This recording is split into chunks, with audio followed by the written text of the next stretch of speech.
नमस्कार दोस्तों, आपका बहुत बहुत स्वागत है। आज हम क्या देखने वाले हैं कि जब हम किसी इनर्ट गैस को या किसी भी इनर्ट मटेरियल को हम जब किसी ऐसी रिवर्सिबल रिएक्शन में ऐड करते हैं जो कहाँ पे प्रेजेंट होती है बेटा, जो प्रेजेंट होती है एट इक्विलिब्रियम पे, तो उस पर क्या फ़र्क पड़ता है। वो लेफ़्ट की ओर शिफ्ट होता है या राइट की ओर, मतलब वो फॉरवर्ड डायरेक्शन में जाएगा कि बैकवर्ड में जाएगा, तो वो हम देखने वाले हैं कि क्या फ़र्क पड़ता है। तो सबसे पहले हम देखने वाले हैं, हमारे पास जो एनसीईआरटी में जो नीट के जो सिलेबस में जो हमारे पास गिवन है, उसमें गिवन है दो बातें। पहला कि जब वॉल्यूम को कांस्टेंट रखा गया हो और जब कांस्टेंट प्रेशर रखा गया हो तो क्या इफेक्ट पड़ेगा, जब हम इनर्ट गैस को वहाँ पे ऐड करेंगे तो क्या फ़र्क पड़ेगा। तो सबसे पहली बात ये है कि ये इनर्ट का मतलब क्या होता है। इनर्ट का मतलब ये होता है बेटा कि जो किसी से भी केमिकल रिएक्शन ना करती हो, किसी से भी रिएक्शन ये ना करती हो। जैसे अगर ये मान लो मैंने रिएक्शन लिख रखा है, ये रिएक्शन है nitrogen plus hydrogen gives ammonia. इसका मतलब ये हुआ इनर्ट गैस, जैसे कि helium, neon, argon, krypton, xenon, radon, सबसे आखिरी वाला जो था एटॉमिक नंबर 118, ओजी, ऑर्गेनेशन। और ये सारे जो इनर्ट गैसेस हमारे पास है, कोई भी इनर्ट मटेरियल अगर आप इसमें ऐड करोगे तो ये ना ही तो रिएक्टेंट से ये रिएक्शन करने वाली हैं और ना ही ये किससे करने वाली हैं, प्रोडक्ट से। किसी से भी ये केमिकल रिएक्शन नहीं करती हैं, इसीलिए इनका नाम हमने क्या रख दिया था, इनर्ट गैसेस या नोबल गैसेस। पीरियोडिक टेबल के सबसे राइट साइड में जो अपने पास जीरो ग्रुप हुआ करता है उसमें ये प्रेजेंट होते हैं। तो देखिए, सबसे पहली बात कि हम देख लेते हैं कि अगर आपने वॉल्यूम को कांस्टेंट रखा है तो क्या फ़र्क पड़ेगा, अगर आपने प्रेशर को कांस्टेंट रखा हुआ है तो क्या फ़र्क पड़ेगा। इसके पीछे की जो कुछ भी कहानी है, जो कोई भी कॉन्सेप्ट है, वो हम थोड़ी देर बाद देखेंगे। अभी बस हम ये देखने वाले हैं कि हमें क्या चेंजेस दिखाई पड़ेंगे जब हम इनर्ट गैस को वहाँ पे ऐड कर देंगे, जब वो केमिकल रिएक्शन कहाँ पे प्रेजेंट होगी, एट इक्विलिब्रियम पे। तो देखिए, अगर कांस्टेंट वॉल्यूम रहेगा बेटा, तो अभी के लिए बस आप इतना लर्न करो कि कोई भी इफेक्ट नहीं पड़ेगा इक्विलिब्रियम पे।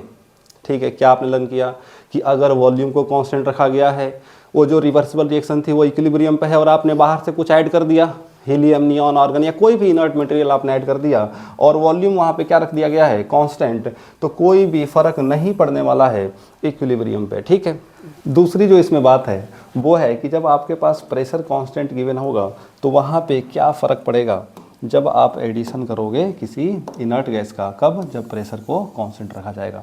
तो इसको भी हम पहले एक लाइन में बेटा लर्न कर लेते हैं कि कैसे इसका आंसर हम टिक कर पाएंगे। उसके बाद जो भी इसके पीछे की कहानी, जो भी कॉन्सेप्ट है, उसको हम थोड़ी देर में देख लेते हैं। तो इसमें हमने क्या याद रखना है कि अगर आपने इनर्ट गैस को मिलाया है ना, रिएक्शन अगर कोई रिवर्सिबल रिएक्शन थी और प्रेजेंट थी वो कहाँ पे, एट इक्विलिब्रियम पे, और आपने बाहर से क्या ऐड कर दिया उसमें, हीलियम, नियॉन या आर्गन, कुछ भी, तो जब उसको आप ऐड करोगे तो रिएक्शन उस डायरेक्शन में शिफ्ट होने वाली है जिधर number of moles of gases क्या हैं, ज़्यादा हैं। तो अगर मैं इस रिएक्शंस की बात करूं, पहले वाले रिएक्शन में अभी देखना है मैंने कोई, तो इसमें मैंने देखा कि 1 मोल ये रहा और 3 मोल ये, तो रिएक्टेंट साइड कितने मोल है बेटा, इसमें है 4 मोल, और इधर कितने प्रोडक्ट साइड में बेटा, इसमें है 2 मोल। तो ज़्यादा किधर है बेटा, इधर को, लेफ्ट साइड को, रिएक्टेंट साइड को नंबर ऑफ मोल्स ज़्यादा हैं। तो अगर आप ऐड करोगे इनर्ट गैस तो रिएक्शन किधर शिफ्ट हो जाएगी, जिधर ज़्यादा हैं। ज़्यादा किधर से, लेफ्ट साइड में, मतलब ये बैकवर्ड डायरेक्शन में रिएक्शन क्या होने लग पड़ेगी, शिफ्ट होने लग जाएगी।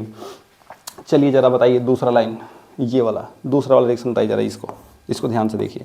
बताइए किधर नंबर ऑफ मोल्स ज़्यादा हैं, 1 और 1 2, इधर 2 हैं और इधर कितने हैं बेटा, 1 हैं। तो ज़्यादा किधर हैं, राइट साइड में, product side, number of moles ज़्यादा हैं। यहाँ पे अगर आपने ऐड कर दिया इनर्ट गैस तो रिएक्शन किधर शिफ्ट हो जाएगी, फॉरवर्ड डायरेक्शन में। ये हमने बस ऐसे 4 नंबर लेने के लिए हमने ये याद रखनी है, ये वाली लाइन। ठीक है, इसके पीछे जो भी कॉन्सेप्ट है अभी बस 1 मिनट आप वेट करो। चलिए जरा इसमें बताइए, दूसरे वाले रिएक्शन में अगर ये वाली रिएक्शन इक्विलिब्रियम पे है और आपने ऐड कर दिया कोई इनर्ट गैस या मटेरियल, तो इसमें जो भी इक्विलिब्रियम है उस पर क्या फ़र्क पड़ेगा। तो बताइए जरा, किधर number of moles of gas ज़्यादा है, इधर रिएक्शन साइड कितने बेटा, 2 मोल, इधर कितने हैं, 1 और 1, इधर भी क्या है, 2 मोल हैं। तो किधर भी ज़्यादा नहीं है, किधर भी कम नहीं है ना, दोनों साइड बराबर है। मतलब अगर किधर भी ज़्यादा नहीं है तो रिएक्शन किधर भी शिफ्ट नहीं होने वाली है। मतलब कि जैसा रिएक्शन पहले से चल रहा था, जैसे चला हुआ था वैसे ही वो चलता रहेगा, कोई भी इफेक्ट नहीं पड़ेगा, नो इफेक्ट एट इक्विलिब्रियम। ठीक है बेटा, तो इसमें याद रखिएगा कि अगर आपने एडिशन किया है किसी इनर्ट मटेरियल का या इनर्ट गैस का, तो अगर दोनों साइड अगर नंबर ऑफ मोल्स बेटा अगर बराबर हैं, किधर भी ज़्यादा नहीं है, तो रिएक्शन किधर भी शिफ्ट नहीं होगी। मतलब जैसा पहले से चल रहा था वैसा ही वो चलता रहेगा। ठीक है, अब इसके पीछे की जो कहानी है वो हम देख ले रहे हैं। तो देखिए यही वाली जो केमिकल रिएक्शन हमारे पास लिखी थी उसको मैं दोबारा से लिख रहा हूँ। देखो जरा, इसमें दिया था N2 plus thrice of H2 gives twice of ammonia. ठीक है, इसमें पहले सबसे पहली बात यह कि हमें कंसंट्रेशन क्या होता है। कंसंट्रेशन हमने देखना है, कंसंट्रेशन क्या होता था, molarity number of mole per unit volume. ठीक है, तो ये इसका जो कंसंट्रेशन होगा N2 का वो मैंने लिखा है N/V। सर इनका भी N/V होगा, हाँ भाई इसका भी N/V होगा। समझने के लिए थोड़ी देर के लिए मैं 3 मोल दिया था तो मैं 3 बार लिख दे रहा हूँ N/V। इधर 2 मोल था तो इधर मैं 2 बार लिख दे रहा हूँ N/V। अब ये रिएक्शन कहाँ पे है बेटा, इक्विलिब्रियम पे है और मुझे ऐड करना है कोई इनर्ट गैस। चलो मैंने यहाँ पे ऐड कर दिया कोई इनर्ट गैस। जैसे ये मेरे पास जो केमिकल रिएक्शन गिवन थी इसमें मैंने बाहर से कुछ ऐड कर दिया है, यहाँ पे कोई हीलियम या फिर नियॉन या फिर ऑर्गन, कोई सा भी हमने यहाँ पे ऐड कर दिया। तो अगर बेटा ये इनर्ट गैस हैं तो जैसा कि आप जानते हैं अगर ये इनर्ट है तो ये किसी से भी केमिकल रिएक्शन नहीं करने वाला है। मतलब ना ही ये नाइट्रोजन से रिएक्शन करेगा और ना ही ये हाइड्रोजन से और ना ही ये किसी से रिएक्शन नहीं करेगा। इसीलिए इसका नाम क्या है बेटा, इनर्ट है। मतलब कि जो भी पहले से इनके अमाउंट प्रेजेंट थे इस केमिकल रिएक्शन में वो चेंज नहीं होने वाला है। अरे जब इससे रिएक्शन ही नहीं करेगा भाई, अगर नाइट्रोजन से रिएक्शन करता तब तो इसका जो भी अमाउंट है घटता या बढ़ता है ना। तो अभी तो इससे रिएक्ट ही नहीं कर रहा, ना इससे कर रहा ना इससे। मतलब इनका जो भी अमाउंट पहले से है वही अमाउंट पहले से जितना है उतना ही बना रहेगा। मतलब वो चेंज नहीं होने वाला है। मतलब इनके जो नंबर ऑफ मोल्स हैं वो कांस्टेंट हैं, वो चेंज नहीं हो रहे हैं। तो भाई चेंज क्या हो रहा है, तो इसमें देखो बड़ी प्यारी सी बात, इसमें चेंज ये हो रहा है कि अगर ये केमिकल रिएक्शन है, जैसे मैंने माना कि ये 100 ml था या 200 ml या 300 ml था, पहले से कुछ था, आपने बाहर से ये ऐड किया, लेट्स सपोज आपने 5 ml किया या 10 ml 20 ml कितना भी किया, जब आप इसमें ऐड करोगे तो क्या जो टोटल केमिकल ये जो भी ये रिवर्सिबल रिएक्शन है, क्या इनका जो टोटल वॉल्यूम है वो बढ़ेगा? हाँ जी बढ़ेगा। तो जो हमने देखा इसमें कि जो टोटल जो वॉल्यूम है, टोटल वॉल्यूम ऑफ मिक्सचर क्या हो चुकी है बेटा, वो बढ़ चुकी है।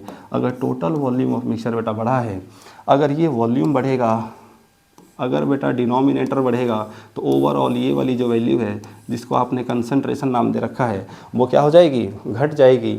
अगर ये घट रही है तो सर ये भी घटेगी, हाँ जी ये भी घटेगी, ये क्यों नहीं घटेगी, सब घटेंगी, ये भी घटेगा, ये भी, सारी घटेंगी। अगर मैं कहूँ बेटा ज़्यादा किधर दिख रहा है आपको घटता हुआ, तो आप कहोगे सर इधर जो है रिएक्टेंट साइड 4 लोग हैं तो हमें दिखाई पड़ रहा है कि इधर ज़्यादा कंसंट्रेशन घटता हुआ आपको दिखाई पड़ रहा है, इधर भी दिख रहा है बट इनके रिस्पेक्ट में कम दिख रहा है घटता हुआ।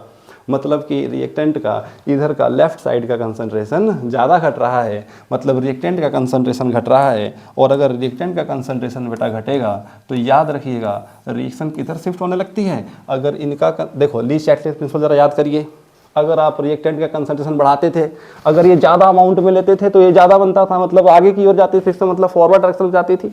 मतलब अगर आप रिएक्टेंट का कंसंट्रेशन बढ़ाते थे तो रिएक्शन किधर जाती थी, फॉरवर्ड डायरेक्शन में, और अगर रिएक्टेंट का कंसंट्रेशन घटाते थे तो किधर जाता था, बैकवर्ड डायरेक्शन। ये हमने इसके पहले वाले लेक्चर में देख लिया था, जब हम चेंज करते थे कंसंट्रेशन का, प्रेशर का या फिर टेम्परेचर का, तो ली चैटलियस प्रिंसिपल के अकॉर्डिंग क्या फ़र्क पड़ता था उसके इक्विलिब्रियम पे, वो हमने लास्ट लेक्चर में देखा हुआ था। वो अगर आपको देखना है तो इस वीडियो के नीचे मैं उसका जो भी लिंक है वो मैं प्रोवाइड करा दूंगा। अभी आप ये देखिए, अगर रिएक्टेंट का कंसंट्रेशन ज़्यादा घटता हुआ दिख रहा है आपको, अगर ये घटा तो रिएक्शन किधर जाएगी, बैकवर्ड में। तो इस रिएक्शन में अगर आपने बाहर से क्या ऐड कर रखा है, हीलियम, ऑर्गन या नियॉन कुछ भी, तो रिएक्शन किधर शिफ्ट होगी, जिधर number of moles of gases क्या हैं, ज़्यादा हैं। तो वो हमने अभी थोड़ी देर पहले यहाँ पे लर्न कर लिया था। ये था बेटा आज का जो भी टॉपिक था। ठीक है, आज के लिए मैं यहीं तक रख रहा हूँ। आपका बहुत बहुत धन्यवाद।